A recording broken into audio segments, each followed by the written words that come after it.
Hello everyone, welcome to Sanmarga classes. ಪ್ರಾಣಿಗಳಲ್ಲಿ ಸಂತಾನೋತ್ಪತ್ತಿ ಪಾಠದ 34ನೇ ಪ್ರಶ್ನೆ. ಕಪ್ಪೆಯ ಜೀವನ ಚಕ್ರದ ಹಂತಗಳನ್ನು ಬರೆಯಿರಿ.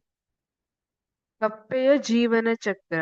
ಕಪ್ಪೆ ಮೊಟ್ಟೆಯಾದಾಗಿನಿಂದ ವಯಸ್ಕ ಕಪ್ಪೆಯಾಗುವವರೆಗೆ ಯಾವ ಹಂತವನ್ನ ದಾಟ್ತದೆ ನೋಡೋಣ. ಮೊಟ್ಟೆ ಮೊದಲು ಮೊಟ್ಟೆ ರೂಪದಲ್ಲಿ ಇರ್ತದೆ. ಇಲ್ಲಿ ಹೇಗೆ ಅಂದ್ರೆ, ಹೆಣ್ಣು ಕಪ್ಪೆ ಮೊಟ್ಟೆಗಳನ್ನ ಇಟ್ಟ ಮೇಲೆ ನೀರಿನಲ್ಲಿ ಗಂಡು ಕಪ್ಪೆ ಅದರ ಮೇಲೆ ವೀರ್ಯಾಣುಗಳನ್ನ ಸ್ರವಿಸ್ತದೆ. ಅಲ್ಲಿ ನಿಷೇಚನವನ್ನ ಹೊಂದಿ ಅದನ್ನ ಬಾಹ್ಯ ನಿಷೇಚನ ಅಂತ ಕರಿತೀವಿ. ಈ ರೀತಿ ನೀರಿನಲ್ಲೇ ಅವು ನಿಷೇಚನವನ್ನ ಹೊಂದುತ್ತವೆ.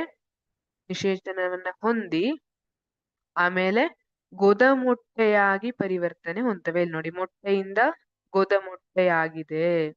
ಆಮೇಲೆ ಗೊದ ಮೊಟ್ಟೆಯಿಂದ ಏನಾಗುತ್ತೆ, ಅದು ಪ್ರೌಢ ಕಪ್ಪೆಯಾಗಿ ಬದಲಾವಣೆ ಹೊಂದುತ್ತೆ. ಗೊದ ಮೊಟ್ಟೆಯಿಂದ ಪ್ರೌಢ ಕಪ್ಪೆ ಅಥವಾ ವಯಸ್ಕ ಕಪ್ಪೆ ಅಂತ ಹೇಳ್ತೀವಿ. ಇದು ಕಪ್ಪೆಯ ಜೀವನ ಚಕ್ರದ ಹಂತ. ಇದಕ್ಕೊಂದು ಹೆಸರಿದೆ ಅಲ್ವಾ, ಏನು? ರೂಪ ಪರಿವರ್ತನೆ.